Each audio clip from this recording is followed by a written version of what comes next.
क्या आपको लगता है कि इतिहास सिर्फ कुछ बोरिंग तारीखों और राजा महाराजाओं की लड़ाइयों का हिसाब होता है? बिल्कुल नहीं। असल में इतिहास जज्बातों, बड़े सपनों और उस कड़े संघर्ष की एक ऐसी माइंड ब्लोइंग कहानी है जो एक आम सी जमीन के टुकड़े को एक विशाल साम्राज्य में बदल देती है। नमस्कार। आज के हमारे इस सोर्स मटेरियल के एनालिसिस में एक ऐसी ही अकल्पनीय कहानी पर से पर्दा उठने वाला है। हम बात कर रहे हैं मराठा साम्राज्य की, एक ऐसा टॉपिक जिस पर आज भी सबसे ज्यादा डिबेट होती है। अपने सोर्स मटेरियल के आधार पर हम मॉडर्न पॉलिटिकल दावों और ऐतिहासिक दावों के बीच के इस बड़े अंतर को समझने की कोशिश करेंगे। और यकीन मानिए, ये सिर्फ कोई आम वीरता की गाथा नहीं है, बल्कि ये कूटनीति, साइकोलॉजिकल वॉरफेयर और कुछ ऐसे रहस्यों की कहानी है जो शायद किताबों के पन्नों में कहीं दबकर रह गए। तो चलिए शुरू करते हैं। आगे बढ़ने से पहले जल्दी से आज के इस एनालिसिस का रोड मैप देख लेते हैं। हम शुरुआत करेंगे धर्मनिरपेक्षता यानी सेक्युलरिज्म पर चल रही बहस से। फिर हम जानेंगे स्वराज्य के अनदेखे संस्थापक शाहजी राजे के बारे में।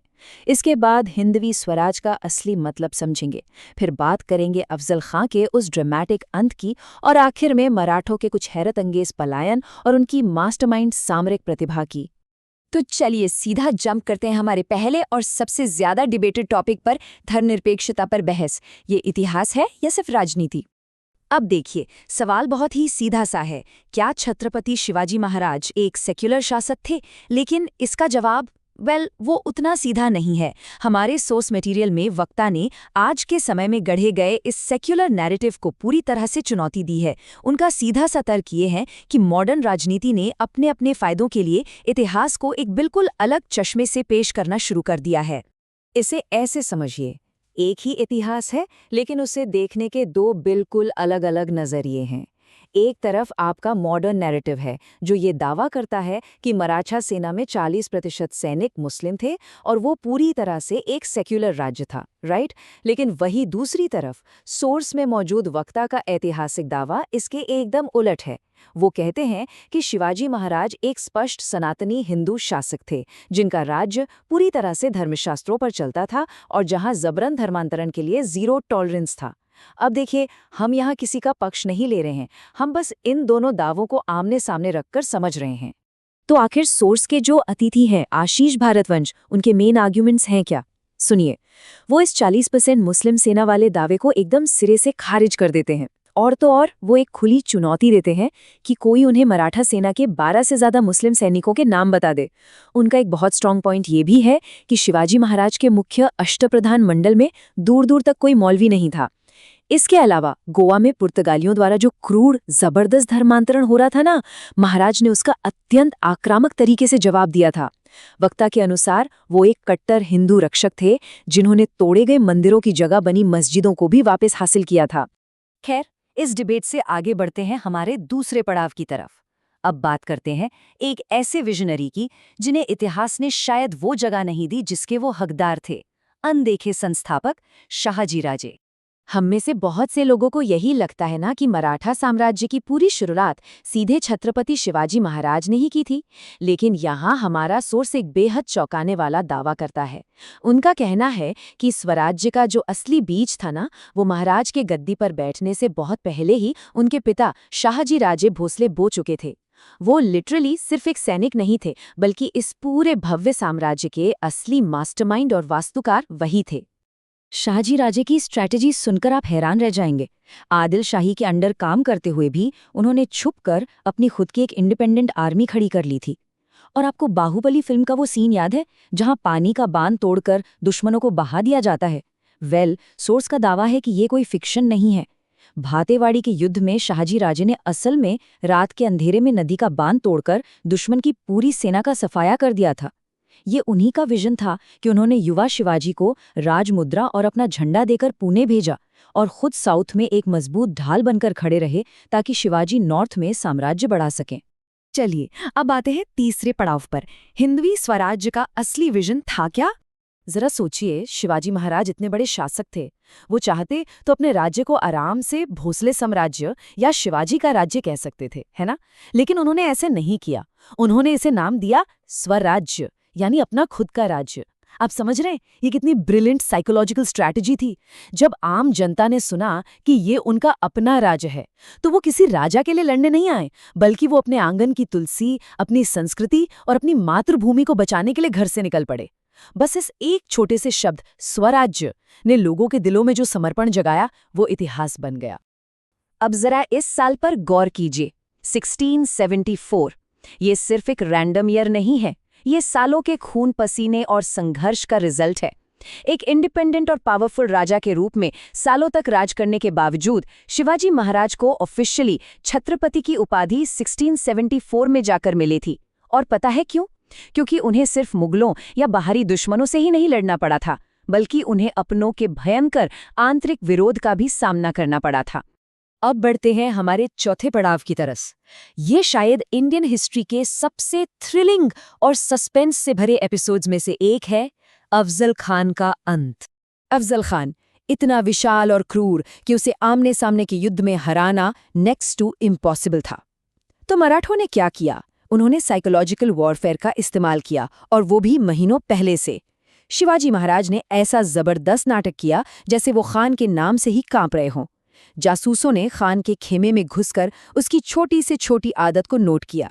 ये पूरी प्लानिंग सिर्फ इसलिए थी ताकि उस खूंखार अफजल खान को उसके सेफ जोन से निकालकर जावली के उन खतरनाक और घने जंगलों में लाया जा सके जहां मराठों का राज चलता था। और फिर आया वो मुलाकात का दिन। महाराज वहां बिना तैयारी के नहीं गए थे। कपड़ों के अंदर लोहे का मजबूत चिलखत यानी कवच था, और हाथ में छुपा था खतरनाक बाघनख। अब यहाँ सोर्स एक बहुत ही इंटरेस्टिंग पॉइंट उठाता है। आमतौर पर कहानियां कहती हैं कि खान ने धोखे से पहला वार किया था, लेकिन वक्ता पूरे कॉन्फिडेंस के साथ दावा करते हैं कि ऐसा बिल्कुल नहीं था। फुल प्रूफ प्लानिंग के तहत ये शिवाजी महाराज ही थे जिन्होंने बाजी पलटते हुए सबसे पहला और जानलेवा प्रहार किया था। खान के गिरते ही 3 तोपें दागी गईं, और ये सिग्नल मिलते ही छुपी हुई मराठा टास्क फोर्स ने दुश्मन की पूरी सेना को वहीं मिट्टी में मिला दिया। क्या गजब की स्ट्रैटेजी थी, है ना? इसी सामरिक प्रतिभा की बात हम अपने 5वें और आखिरी पड़ाव में करेंगे, जहां मराठों ने सच में असंभव को संभव कर दिखाया। पन्हाला किले से महाराज के बच निकलने की कहानी सुनेंगे तो आपके रोंगटे खड़े हो जाएंगे। यहाँ 2 महान नायकों का जिक्र आता है। एक तरफ थे शिवा काशिद, जो महाराज के बॉडी डबल यानी हमशक्ल थे। उन्होंने खुद को महाराज बताकर दुश्मनों को चकमा दिया, ये जानते हुए कि पकड़े जाने पर मौत तय है। और दूसरी तरफ थे कमांडर बाजी प्रभु देशपांडे। इमेजिन कीजिए, सामने एक विशाल दुश्मन सेना है और बाजी प्रभु ने अपने मात्र 300 वीरों के साथ उस पूरी सेना को एक संकरे दर्रे में पूरे 9 घंटों तक रोके रखा, सिर्फ इसलिए ताकि उनके महाराज सुरक्षित किले तक पहुंच सकें। और शिवा काशिद के ये आखिरी शब्द जरा सुनिए, मेरा जन्म भले ही शिवा काशिद के रूप में हुआ हो, लेकिन मैं मरूंगा शिवा भोसले बनकर। ये कोई फिल्मी डायलॉग नहीं है, ये उस स्वराज्य की असली ताकत थी। एक आम इंसान अपने राजा और अपनी मिट्टी के लिए हंसते हंसते अपनी जान कुर्बान करने को तैयार था। ऐसा कमिटमेंट आपको इतिहास में शायद ही कहीं और देखने को मिले। और सिर्फ डिफेंस ही नहीं, मराठे ऑफेंस में भी मास्टर थे। पुणे के लाल महल की ये सर्जिकल स्ट्राइक ही देख लीजिए। मुगल जनरल शाइस्ता खां अपनी लाखों की सेना के साथ शिवाजी महाराज के ही बचपन के घर लाल महल में आराम से बैठा था, लेकिन महाराज ने क्या किया? वो और उनके चुनिंदा सैनिक सुबह सुबह पहरेदारों के वेश में शहर में घुस गए। रात के अंधेरे में चुपचाप रसोई की दीवार तोड़ी और शाइस्ता खां के बेडरूम तक पहुंच गए। खान पर ऐसा खौफनाक हमला हुआ कि उसे अपनी उंगलियां कटवाकर वहां से अपनी जान बचाकर भागना पड़ा। मुगलों के मुंह पर यह एक बहुत बड़ा तमाचा था। अब आप सोच रहे होंगे कि इतनी बड़ी मुगल सेना के बीच से हमला करके वो वापस कैसे निकले। यहाँ आता है कातरज घाट का वो मास्टरमाइंड धोखा। लाल महल से निकलने के बाद मराठों ने बैलों के एक बड़े झुंड के सींगों पर जलती हुई मशालें बांधी और उन्हें दूसरी दिशा में खदेड़ दिया। रात के अंधेरे में मुगलों को लगा कि मराठों की फौज मशालें लेकर उस तरफ भाग रही है, और वो उन बैलों के पीछे भागने लगे। तब तक महाराज आराम से एक सेफ रूट से निकल गए। सोर्स कहता है कि किसी को इस तरह चकमा देने की ये डिकॉय रणनीति इतनी अचूक थी कि आज की मॉडर्न मिलिट्री भी इसे स्टडी करती है। अच्छा, एक बात बताइए, ये सब लड़ाइयाँ और साम्राज्य चलाना फ्री में तो नहीं होता ना?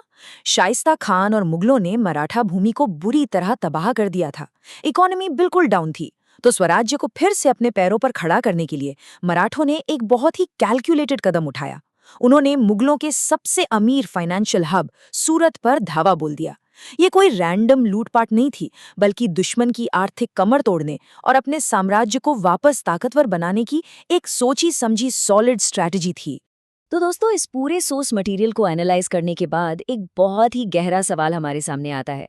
क्या इतिहास सिर्फ कुछ तारीखों और गद्दी छीनने की कहानियों तक सीमित है, या फिर ये उन अचूक रणनीतियों, माइंड गेम्स और निस्वार्थ बलिदानों की विरासत है जो एक आम जनता को इतना इंस्पायर कर दे कि वो अपना खुद का एक अजेय साम्राज्य खड़ा कर दे?